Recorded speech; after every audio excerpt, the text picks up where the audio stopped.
বোন বলছে আমি বিধবা হয়ে গেছি, আমার কি বিধবা হওয়ার বয়স হয়েছে? আমি বিধবা, আমার আমার আমার কি বিধবা হওয়ার বয়স হয়েছে? বলেন, আমার মাত্র কি বলে আপনার সাথে তুমি রাতে ঘুমাইবা না? বলো না, দাদা ঘুমতে ঘুমতে তোমার ফ্লাইটে বসে। আমার বাচ্চাটা এখন কাকে বাবা বলে ডাকবে? আমি একটা বড় ঘর ভাড়া দিয়ে থাকি, আমার স্বামী এন্তেকালের ফলে ওই ঘরে আমাকে বের করে দেওয়া হবে। আমি কোথায় থাকবো? বাচ্চাটা নিয়ে কোথায় যাব? আমি আপনাদেরকে জুলাই আন্দোলনে এক ভাইয়ের এন্তেকালের নির্মম কথা বলছি। এই ভাইয়ের এন্তেকালের মাধ্যমে শুধু যে জুলাই আন্দোলন বা শহীদি যে চিন্তাধারা চেতনা তৈরি হয়েছে, আমি সেটাকেই শুধু বোঝাতে চাচ্ছি না, বরং একজন স্ত্রীর সাথে একজন স্বামীর সুসম্পর্ক এবং একে অপরের যে সম্পর্ক, সেটার আরও একটি প্রমাণ এই সোশ্যাল মিডিয়ার এই ভিডিওটি দেখুন। আল্লাহ তাআলা পবিত্র কোরআনের ভিতরে বলেছেন, আল্লাহ তাআলা বলেন, হুন্না লিবাসুন লাকুম ওয়া আনতুম লিবাসুন লাহুন্না। আল্লাহ তাআলা বলেন, শোনো, তোমরা একজন আরেকজনের জন্য আবরণ, অর্থাৎ স্বামী তার স্ত্রীর জন্য পোশাক স্বরূপ, আবার স্ত্রী তার স্বামীর জন্য পোশাক স্বরূপ। এমন ঘোষণা আল্লাহ ১৫০০ বছর আগেই দিয়েছেন। আর সেই ঘোষণার মাধ্যমে আল্লাহ তাআলা বোঝাতে চেয়েছেন, স্বামী আর স্ত্রী একে অপরের জন্য কল্যাণকর, একে অপরের সন্তুষ্টি, ভালোবাসা, প্রশান্তির এক নীরব জায়গা। স্বামী আর স্ত্রী হচ্ছে হৃদয়ের এক বিশাল আকুলতার জায়গা। সেই জায়গাটাতে কত বড় ধাক্কা লাগলে, হৃদয়ে কতটা ব্যথা লাগলে একজন বোন এমন আকুতি মিনতি করে। আপনাদেরকে বলে রাখা ভালো, আজকে যেই জুলাই আন্দোলনের মাধ্যমে বাংলাদেশে একটা দলের পরিবর্তে অন্য দলদের যে অবস্থান তৈরি হয়েছে, কিন্তু মজার ব্যাপার হলো সেই জুলাই শহীদদেরকেই, যাদের মাধ্যমে আজকে তারা উন্মুক্ত স্বাধীনতা উপলব্ধি করছে, তাদেরকে আজকে নোংরা চোখে দেখা হচ্ছে। সেই মানুষগুলো যারা মারা গিয়েছে, মৃত্যু পর্যন্তই শেষ, কিছু টাকা দিয়ে, ভিক্ষা দিয়ে তাদের দায়িত্ব আমরা পালন করা শেষ করে দিয়েছি। নেতাদের ভাষা এখন জুলাই আন্দোলনটা নাকি একটা আবেগ ছিল, নেতাদের ভাষা হয়ে গেছে এখন ভারতমুখী।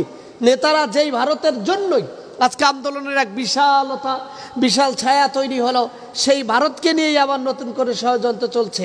আজকে বোন, জানি না তিনি কোথায় আছেন, তার পরিবারের অবস্থা কেমন আছে।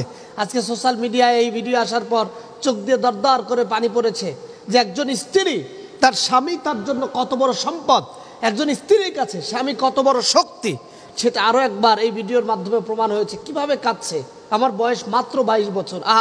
বোন, আপনি চিন্তা করবেন না, আল্লাহ তাআলা আপনার জন্য উত্তম কোনো ব্যবস্থা রেখেছেন। আল্লাহ তাআলা বান্দাকে যা কিছু করান, আল্লাহ তাআলা বান্দার সব থেকে, সাল্লাল্লাহু আলাইহি সাল্লাম বলেছেন, বান্দাকে আল্লাহ তাআলা যখন খুব বেশি পছন্দ করেন, পরীক্ষায় ফেলতে চান, কাছের তার ভালোবাসার সব থেকে কাছের মানুষটাকে তিনি উঠায় নেন। এটা আল্লাহ তাআলার নিয়ম, সিস্টেম। তো সেই জায়গাটাতে আমি আপনাকে উদাত্ত আহ্বান জানাবো, আপনি মানসিকভাবে ব্যথিত হবেন না, আল্লাহর উপরে ধৈর্য ধারণ করুন, আল্লাহ সাহায্য চান। আশা করি ইনশাআল্লাহ তাআলা হয়তো উত্তম বিনিময়, উত্তম যাজা আল্লাহ তাআলা আপনাকে দান করবেন। স্বামী আর স্ত্রী তারা হলো একে অপরের হৃদয়ের বন্ধন।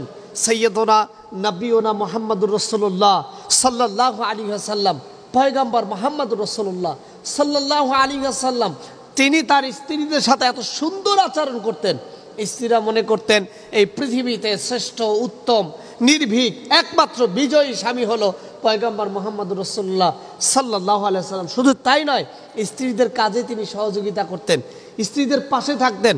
কিছু নরপিশাচ স্বামী আছে, পুরুষ আছে, এরা পুরুষ না, পুরুষ নামক জানোয়ার, কুলাঙ্গার, তারা স্ত্রীর গায়ে হাত তোলে, যৌতুক দাবি করে, নির্যাতন করে, শ্বশুরবাড়ির সংসারে তারা ব্যাপকভাবে বিভিন্ন রকমের উল্টাপাল্টা খারাপত্ব তৈরি করে, শ্বশুর শাশুড়ির সাথে খারাপ আচরণ করে।